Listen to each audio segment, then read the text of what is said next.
اخواني اخواتي، امانه موسى بن جعفر عليكم تشاركون هذا المقطع مع الجميع وتسووا له اعاده نشر، لان مهم جدا وبفائده لكم واريده يوصل للكل. اي شخص او اي بنيه تريد تقوي ذاكرتها، عندها نسيان هواي تريد تقوي ذاكرتها، تشترون هذا الزبيب. كذلك همينه مفيد للاطفال، يعني اذا عندكم اولاد همينه مفيد لهم.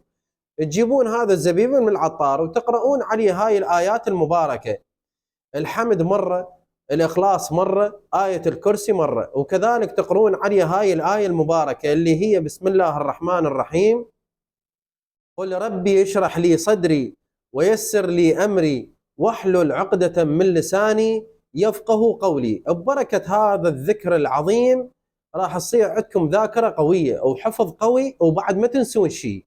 ويوميا تاكلون 7 حبات من هذا الزبيب يوميا، مو هواية، 7 حبات، وهو ما له قيمه يعني بالسوق، هم رخيص مو غالي.